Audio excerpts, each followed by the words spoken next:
Next up, we have a panel discussion addressing how, as an industry, we can support the green economy, chaired by Chloe Thomas. Hello, everybody. Welcome to the final session of day one of this amazing Retail Without Borders. I hope you've learned as much as I have today, and I hope you've enjoyed the sessions as much as I have. We are finishing with what is a big old topic in e-commerce at the moment, sustainability. And based on the discussions I've just been having backstage with our panelists, I think this is going to be a fun session as well as a very serious one on such a serious topic. So for those of you who don't know, my name's Chloe Thomas. I've been in the world of e-commerce for about 20 years or nearly 20 years now. I've worked client side, I've worked as a consultant, I ran an agency for 10 years, and now I'm predominantly a podcast host. And last December on my podcast and in my business, we decided to get equally interested in the world of e-commerce growth as we now are in the world of the path to net zero. And obviously that is part of this world of sustainability. So I was really excited when the team at Retail Without Borders let me chair this panel because it's a topic I am hastily learning on, and I suspect all of you are as well. Our panelists know more than I do, a lot more than I do on this subject. So it's great they're here to give us their insights. So shall we get our panelists up? And whilst they're joining me on stage, I have a request for all of you out there, which is please start sending in your questions for us, because we have quite a broad spectrum for our discussion, and I'm sure there's some really nice specific-y things you would all like to know about. So please do start sending those in, ideally via the questions box, but I'll keep a sneaky look on the chat box too, because I'd love to ask your questions. I will ask them as they come in, as they fit with what we're discussing. So please do not wait until the last 5 minutes, because if you do that, there's a strong chance I won't be able to answer your question for you. So questions as of now, please. And as you can see, we have our three excellent panelists here. We've got Thomas, Lucy, and David. Guys, I would love it if we could one by one introduce ourselves. You could let the audience know who you are, who you work for, what your role is, and a little bit about the angle that you're taking on sustainability, which I realise could be an hour in itself. So if we keep that quite short, that would be great. Lucy, should we start with you? Let's go ladies first. Thank you. Hi, I'm Lucy. I'm head of global sales and business development for Vivo Barefoot. We are a minimalist, or as the name suggests, barefoot footwear company. We're not the one with the toes that everyone does when they ask us about the company. But yeah, effectively, we're a truly minimalist footwear brand based out of London. Bit about me, I studied BSc in material science initially at university. Heavy focus on things like circular practices, techniques around sort of sustainable materials. And yeah, just sort of about 10 years ago, stumbled my way into e-commerce, funnily enough. For Vivo, I've been here for nearly 8 years now. We're about an 85% direct-to-consumer business. So how we trade across our kind of value chain and supply chain is really important to us because we have a lot of influence what we do there. A bit about Vivo. Our vision is really to connect people and planet by creating regenerative footwear and experiences, bringing people closer to nature, closer to the world that we all live on and we're all part of. We're a B Corp certified business. B Corp, for those who don't know, I'm sure on this call most people probably do, but it's effectively a certified business for good. So we're for-profit companies. We use the power of business to build and be more inclusive and around sustainable economies. And those values are sort of at the core of everything we do and what I personally stand by. So yeah, thank you very much for having me. Looking forward to being here. Excellent introduction. Thomas, we shall come to you next if you're ready to go, sir. Yeah, hi guys, my name's Thomas Panton. I'm the founder and CEO of greener.co.uk. Greener is really being set up to deal with the issue and disconnect between the so-called eco-warrior or climate-conscious shopper and then your everyday consumer who knows that there might be a climate crisis, but doesn't necessarily want to have to spend their days researching into why that product is sustainable or understanding all the terms around that. So what we're building brings those products obviously into one place in a marketplace, but goes further than that and actually quantifies that impact, gives real science-backed data on, carbon emissions, water waste, plastic on those products. and then sort of tied with a brand which is talking accessibly to everyone. So not assuming that you already know these terms, not assuming that you actually care, and actually just allowing you as a consumer to shop how you want, but have less of an impact doing so. My background, so I worked for Greenpeace, the NGO, for about 5 years, working through their face-to-face team to their events team and outreach team, interacting with probably tens of thousands of individuals and really bringing people into that community of the green movement. And the whole message there was about it shouldn't be down to that individual to make that change in the world, but it's about coming behind a community which can then go and pressure sort of governments, companies, the ones that are having that sort of massive impact to lower that impact. And that's really sort of my journey since then was, I went and founded my first company, which collected leftover festival tents and upcycled them into new products or tents themselves. Really successful model, but pandemic, so no events, no festivals. And then, sort of the big pivot of, look, we're dealing with a symptom of a much bigger problem.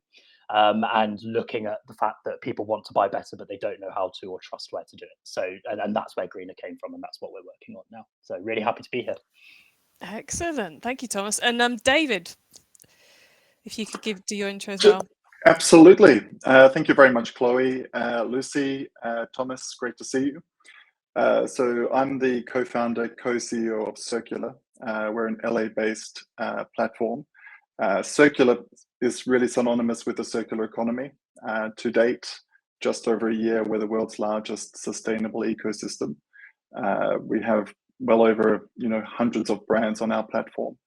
And essentially echoing a lot what Thomas was saying, we're commercializing sustainability at scale by really uniting shoppers who not just want to shop sustainably, but actually want to find products that actually match their identity. So we've gone way beyond just shopping on a mission. It's actually about finding brands that really either are trying to disassociate with conventional platforms or those that are really trying to keep up with the changes in the marketplace. We are a tech platform by heart, and we really work our magic nicely with technology to make sure that we accommodate brands as well as shoppers. We're really excited about partaking in this event. We love so many of the other companies. So I think this is a great opportunity to talk about sustainability and how it can also work nicely in today's thriving marketplace model as well. So thank you very much. Excellent. Thank you, David. Now, I did tell you all we have an excellent panel. So please, if any of those intros even have sparked some questions, do start sending them through so I've got time to ask them for you. And we're going to start off with the question that kind of could take us the rest of the year to try and answer. The question which is kind of the elephant in the room, I think, for a lot of these discussions. I mentioned up front that my business, we're focusing on the path to net zero because it's easy to define, which the word sustainability, I think, is not. It covers so many different remits. It is partly about the path to net zero, but it's about an awful lot more.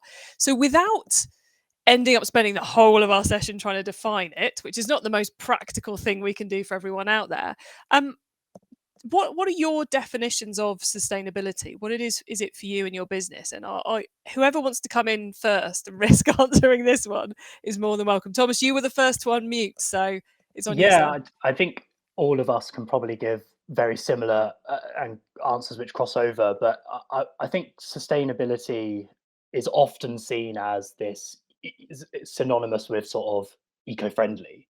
And I don't necessarily think that that is the whole truth with sustainability. So during sort of the last 20 years, we've seen this movement of ethical consumerism, and that in turn sort of comes back to both the product and the brand that they're buying from. So sustainability from our perspective and from my perspective is, yes, looking at the sort of eco credentials of a product, both its supply chain, its materials, the way it distributes, the way it's packaged, of course, all of that stuff. But actually more than that, it's looking at, is that brand sustainable in the way that it works as a brand, its ethics, its economics, that it does that all synonymously tie together so that you end up with brands which can take better impact products, and then take them to scale and hopefully sort of replace previous mainstream alternatives to those. I also think it's really, really important when we talk about sustainability and eco-friendly and any of these terms that absolutely nothing on this planet is perfect.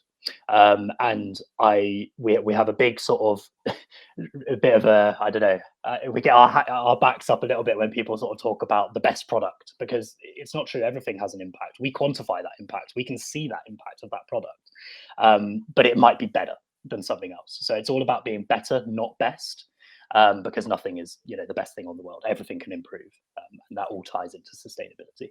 It's all a journey. As soon as you start getting into net zero and sustainability, it's all about the journey and doing everything we can as soon as we can, but understanding that probably never going to be perfect. David, you were nodding an awful lot during Thomas's explanation. So is there anything you would like, before we spend our entire session defining it, is there anything you'd like to add on to his, or is that pretty spot on for you? I think that it's very much spot on, but at the same time, I think that there isn't also a definition when it comes to sustainability in e-commerce and linked to the current economy. Simply because if we just take a realistic example, the reason why someone buys a Tesla over maybe just a conventional gas guzzler, it likely won't be because of a sustainable reason. It's probably going to be because of other reasons to do with, maybe it could be technology, the car's looks, the car's performance, the car's tech. But what we're finding at Circular is that the sustainability components attached to that product are the converters that either get the person to spend the extra dollars on a sustainable product, or what we're finding even more importantly is to make them feel guilt-free about their purchases.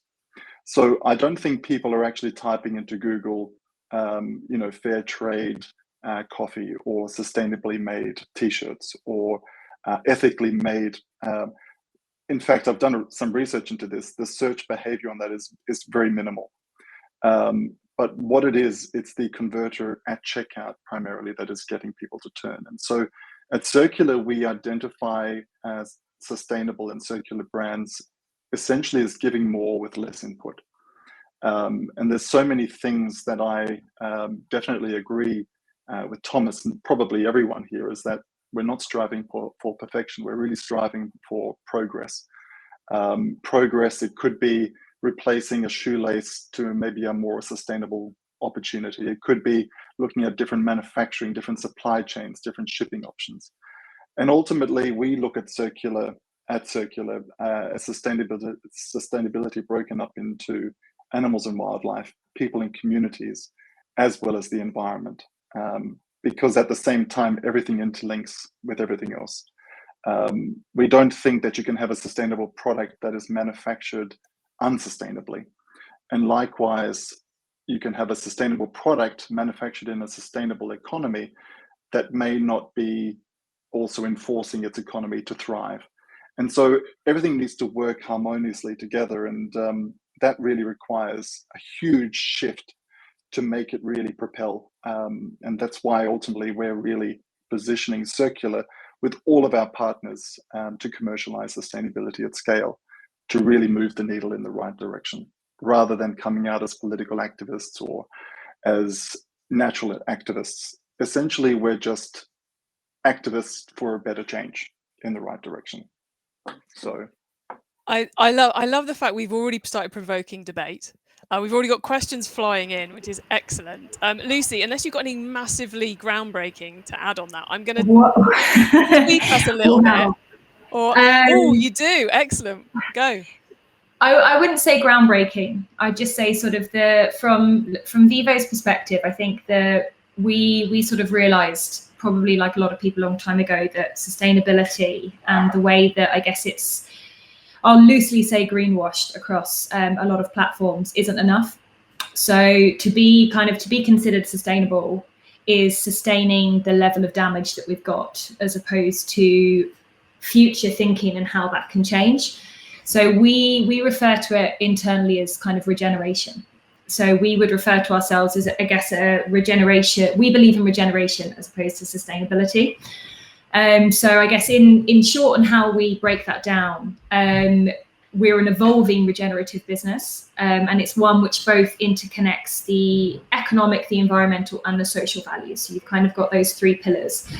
And in order to be a regenerative business, and I guess if we want to take the evolution of sustainability, that's creating a net positive impact on people and planet. So not just the products, not just actually what we're producing and filling the world up with more of, it's how we regenerate entirely. Controversially, the product that we have, we believe that the products and the experiences that we do actually bring people closer to nature and closer to the sort of the evolving world that we live on, and the fact that the products are designed to support human health and well-being. And so every product that's created, especially within the retail industry, needs to be regenerative to humans by nature. So it's no longer enough to look at sustainable materials, sustainable practices. They have to be regenerative, because they have to bring us back to kind of that level. If we call it, I don't know whether we should, if we call it that kind of net neutral level, for sort of lack of a better terminology at the moment. But yes, they should be regenerative to bring us back there, but they all need to have that end of life cycle within them. So that's where it's really interesting, sort of Greener and Circular are both really interesting businesses, because they're bringing that to the forefront of what people are doing. We just sort of think that we're going one step further. So it's no longer enough just to be sustainable. It's how does that sustainable practice become therefore regenerative within the economy. And yeah, it was a few days ago, I was listening to Ellen MacArthur Foundation and their circular economy references effectively, we're still stuck in a linear system. So we're still generating products based on how we did pretty much in the Industrial Revolution, that we take a raw material and we develop it into something, but then it ends. And that's historically how retail worked and how the economy worked for everyone, whether it was machinery or retail, if we're talking about that. So what we need to do is effectively decouple the growth between that linear system and the finite resources we have, even if they're being used in a sustainable way, and rethink our design entirely. We're a creative industry. We all work in it, like we're all creative people at heart. Otherwise we wouldn't be within this chat, this economy, as it were. So it's how we change the behavior of that kind of trade consumption to be regenerative, as opposed to just taking what's already there and making it sustainable.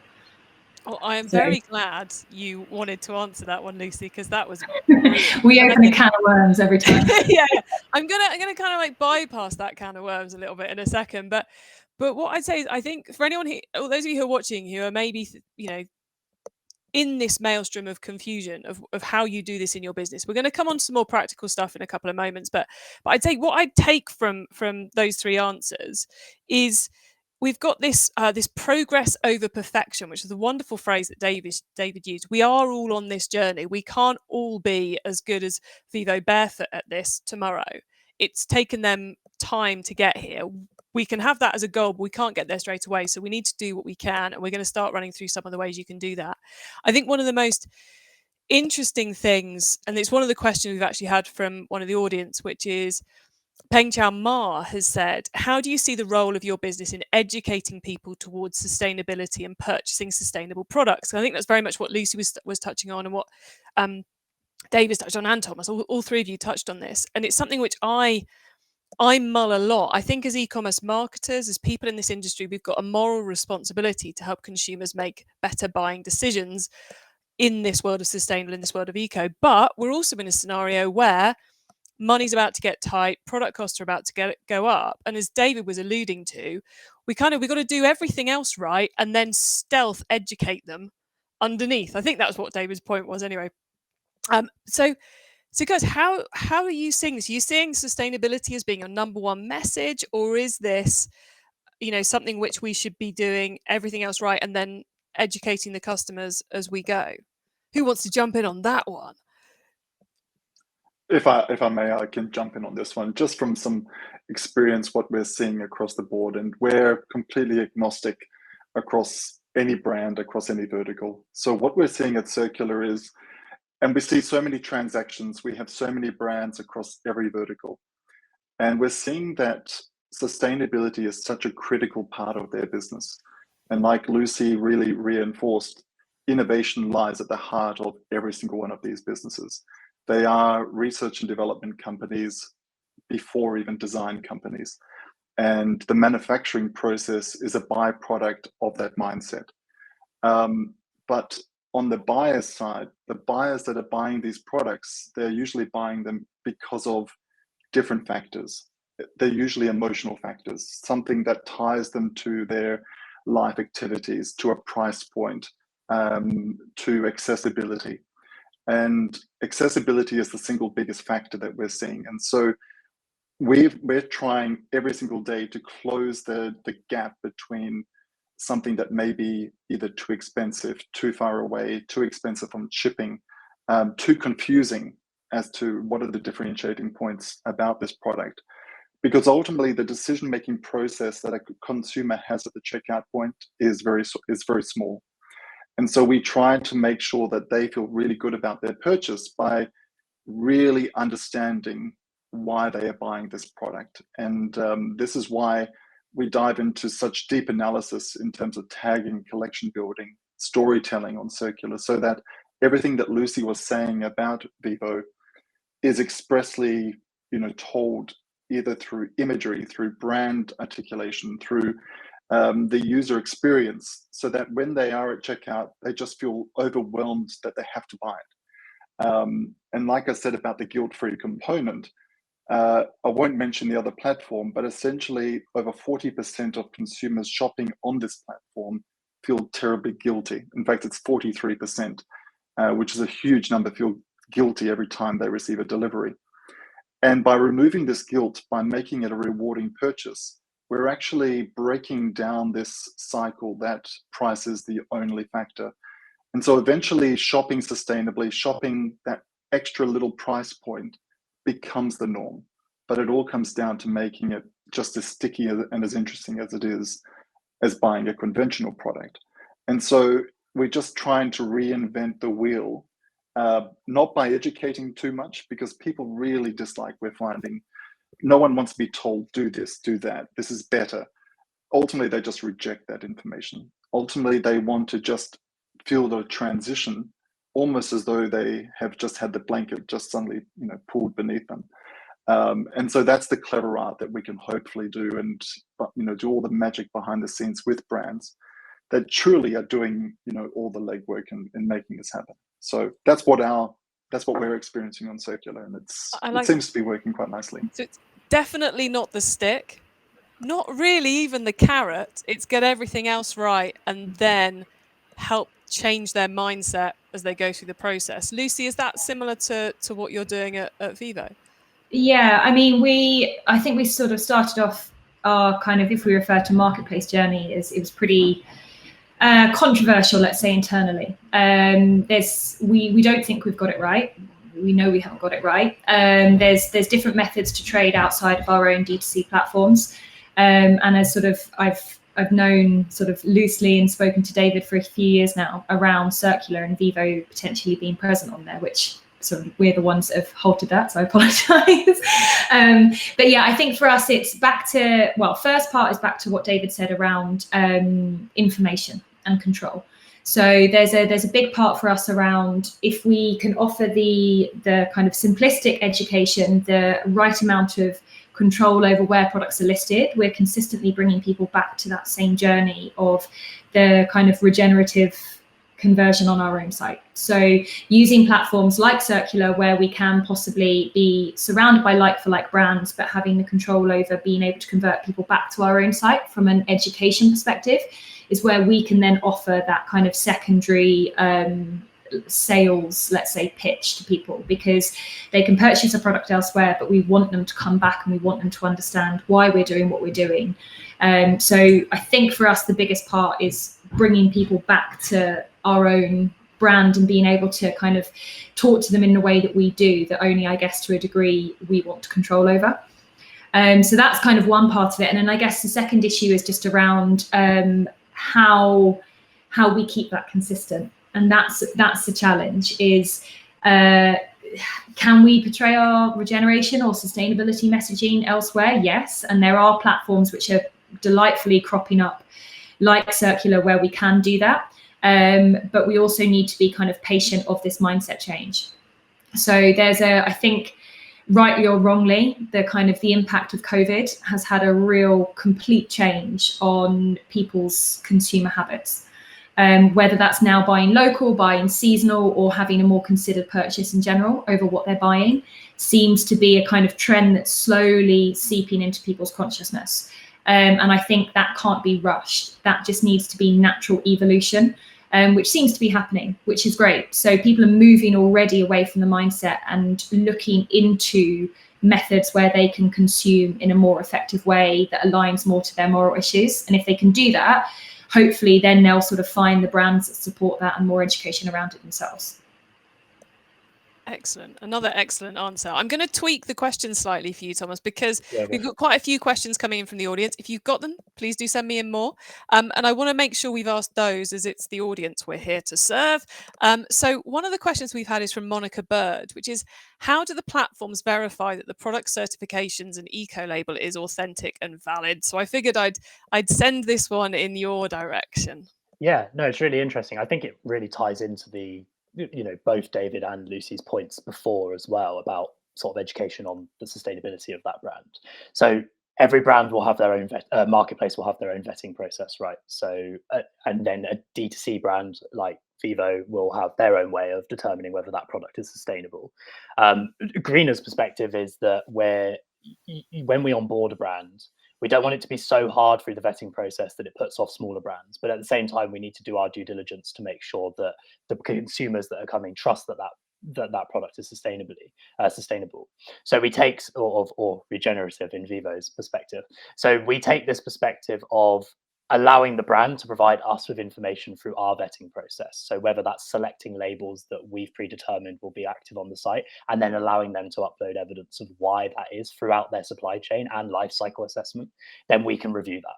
Right, it's easy for them. They've already got that information because as a D2C brand, they have to have that information to educate, right? So allowing their own process to make them sail through a vetting process allows both marketplace and D2C brand to work together really smoothly. And then I think the thing that we add on top of that is brands already know the materials that have gone into each of their products. And one of the things that we're going through R&D on and sort of will be, fine ironing over time is using that material base and location base of those materials to then be able to quantify that impact and then compare that to other mainstream alternatives. You might have, a bamboo toothbrush from Truthbrush, and we'll be able to tell you how much carbon emissions, water, or plastic you're either saving or not, compared to an Oral-B plastic toothbrush that you might get from Sainsbury's. And we'll do that. We'll do that work. That's our offering to brands, to give you that data and to show you that on our platform. But what I'd also add is that, and this ties into what Lucy was saying about the education of a D2C brand versus what a marketplace can offer. And I think this is something that marketplaces haven't generally cracked, is allowing brands to be able to talk to their customers in the way that they want to, right? So a big thing that we're really working on is that vendor relationship to allow brands to have their voice represented on the platform. We have competitors in the UK who aggregate brands onto a sustainable marketplace, but it feels like you're buying from that marketplace. That's not what we want. We want people to come onto the marketplace and feel like they're buying from that specific brand. And then in tune with what Lucy was saying about directing them back to the brand's website, you've got this sort of two-pronged issue. One is that consumers want to learn about the brand and brands want to give their own messaging of that. But at the same time, people want accessibility, and marketplaces are more accessible than going direct to each of those brands' consumer websites and ordering from multiple different places, especially once you start offering fulfillment as a marketplace. Then you're the dream. That's why Amazon has done so well, because they're able to aggregate products and distribute them in one package for a lot of their products. Consumers love that because it's easy. They don't have to deal with lots of different products for whatever Amazon's pros and cons, right? And we can get into that on another conversation. But I think that when it comes down to the product sustainability and sort of the labels that are attached to that, tied into the messaging of that D2C brand, and then tying that together on a marketplace that really sort of loud hails you as a brand. We're there to be your marketing channel, essentially. It just so happens that people can buy on the platform as well. Then it means that you end up creating this really synonymous relationship between consumer and brand, and we're just that aggregator in the middle. Look, we want to scale as a marketplace. We're building a business, of course, but at the same time, we're nothing without our vendors. and we're nothing without our consumers. So if we can bring those two together, then we're doing a good job. I suppose it fits with that idea of it's all a journey and nothing reaches perfection. Yeah. So it's about finding the some level of entry criteria for the marketplace. So for merchants, etc., to find the ones that fit with with the entry criteria you can pass, but then making it easy for the consumer to work out what the trade-offs are on whatever criteria those are.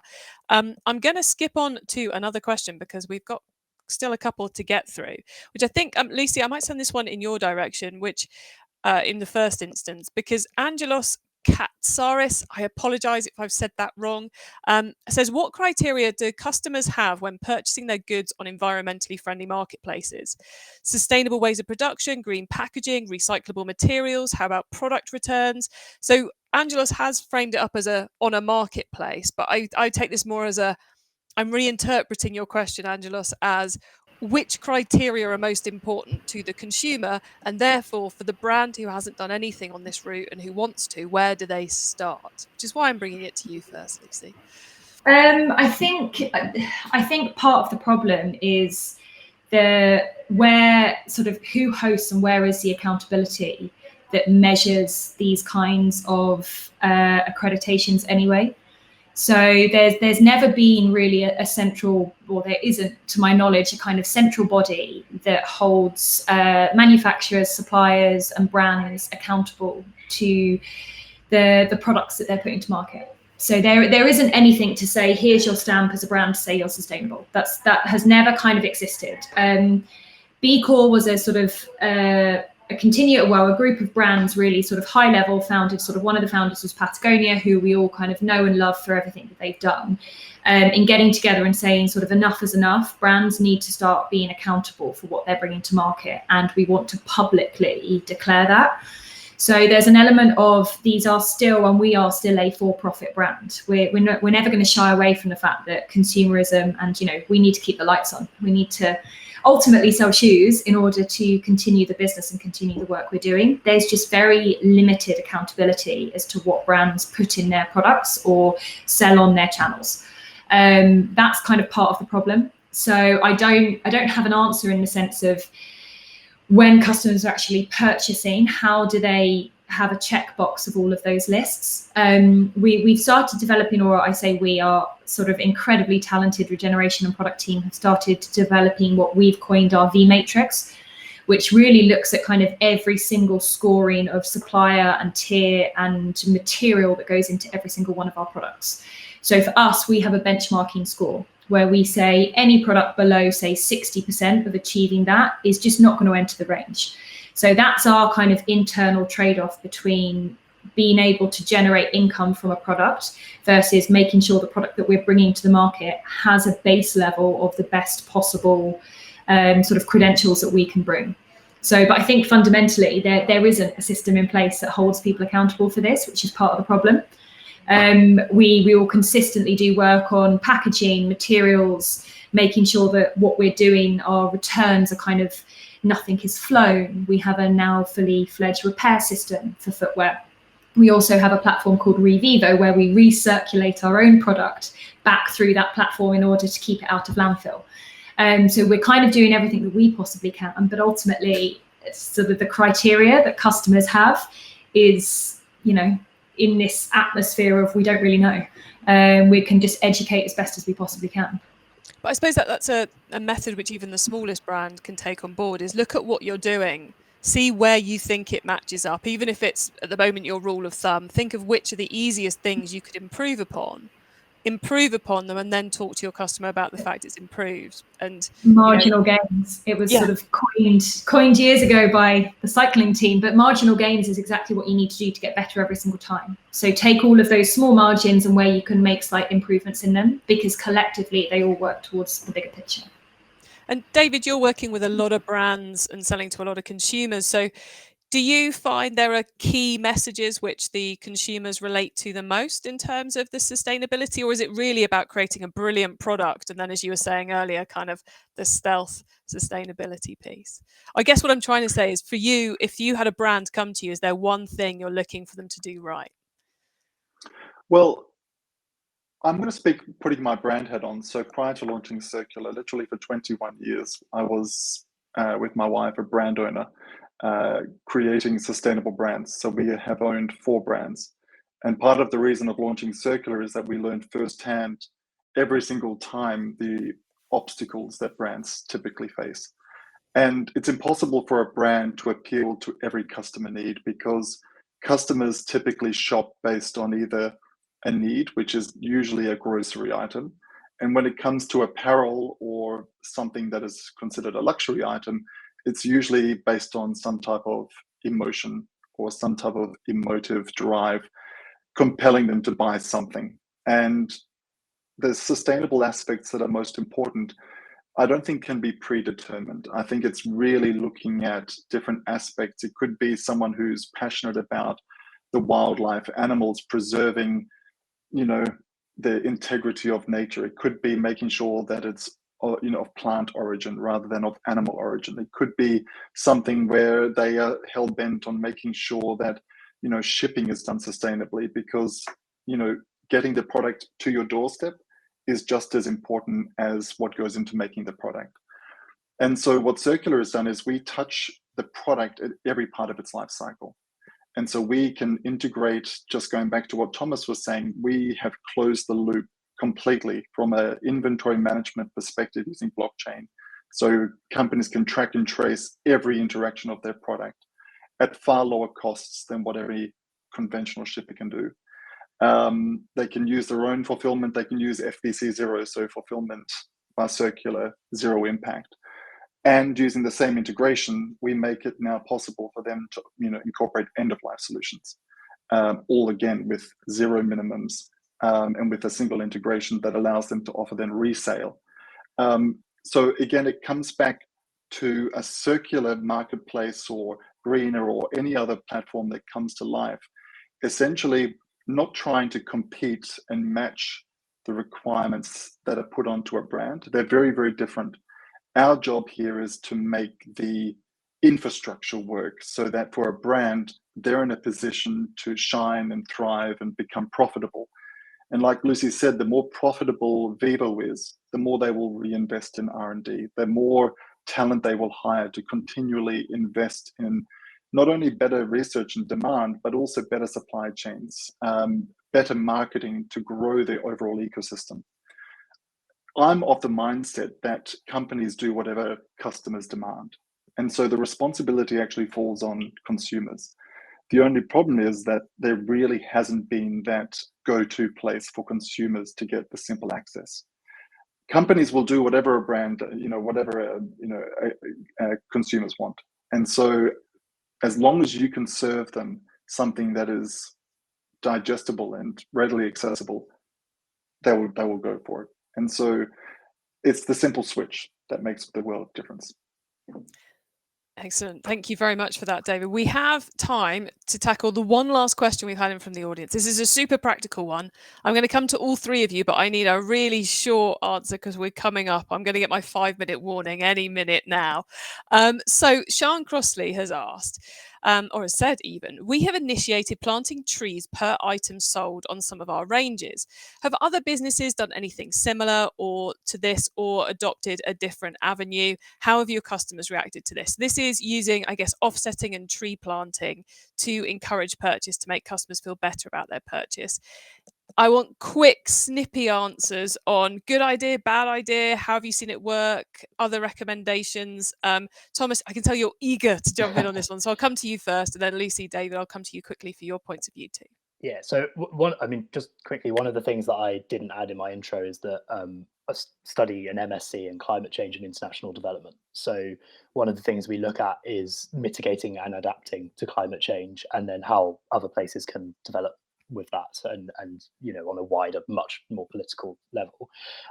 And I think it comes down to this question as well, which is why I wanted to mention it, is that offsetting is one part of solution, but it is not the solution. And we have to be very, very clear on that, because brands have really latched onto it and love using it. And it's just greenwashing at the end of the day if you just offset and do nothing else to deal with your supply chain, logistics, delivery, material source, anything within that. So I think that absolutely yes, it's brilliant that you've integrated that. I think that we have a responsibility to draw down the carbon that we've put into the atmosphere since the Industrial Revolution and before. We've gone through 3 stages. We've gone through hunter-gatherer metabolism, agrarian metabolism, and now industrial social metabolism. And we need to make sure that we bring that down. Tree planting is one of those options, but really we need to be stopping the source of those emissions as well going forward. So it's that whole cycle, not just one aspect of it. Okay, so Sean, Thomas is saying, good idea, test it, but do something else as well. Reduce your carbon as well as remove the carbon from the orbit. We like offsetting, but it can't be your only strategy. Lucy, I'll come to you next. I'd probably almost agree entirely with what Thomas said there. I think for us, it's not an approach that we've taken. We initiate something that we refer to as acts, not ads. So as opposed to spending vast amounts of money across kind of social networks, or the big players, let's use Facebook as an example. So rather than giving our money to platforms like that, it's actually putting money into acts. So tree planting, I guess, as Thomas said, is one of them, but it's one of very few, and not one that we've chosen to adopt. So it's more around changing mindsets. So having acts that we perform, whether it's investing in Indigenous cultures, Indigenous methods of shoemaking, for example, is a big piece that we've worked on for years, and trying to, again, remove ourselves from this level of consumption.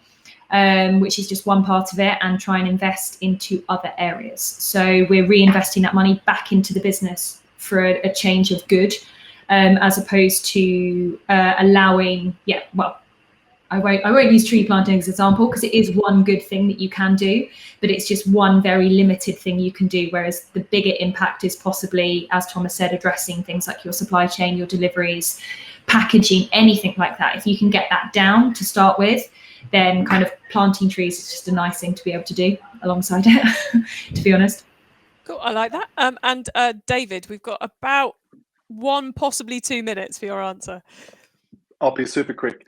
I think look at the reason why you started the business, why you dived into creating a sustainable business to begin with. Was it just for marketing reasons, or was it to actually cause the change that you actually want to see? And based on that, you'll probably find what area of either marketing or sustainable investment or some type of change makes most sense for your business as well as your audience. Because sometimes a lot of these things can be seen as ingenuous and just deployed to convince people to buy more in exchange for doing something. And if I look at the players who have really mastered it, and they're still learning, like Patagonia, like Houdini, and a lot of these very established brands, they've done things that are very genuine to their business and brand. They actually haven't gone out and done something even outside of perfecting a zipper or perfecting a liner. And that really shines through. And so I think in every endeavor, it all comes down to being completely genuine as to why you started that business, because that's the ultimate hook that's going to get people to continually buy your product at the end of the day. 100%.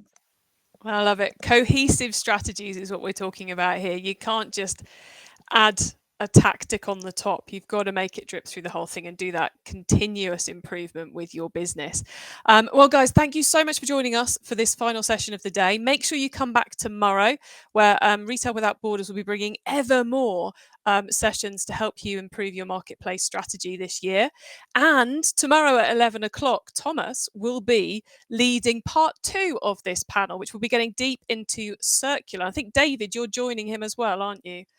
For that session. Yes. I'm seeing nods Looking going on. forward to it. Excellent. So make sure you come back tomorrow to continue this marketplace learning. And thank you all so much for providing your questions. And huge thank you to the panelists as well.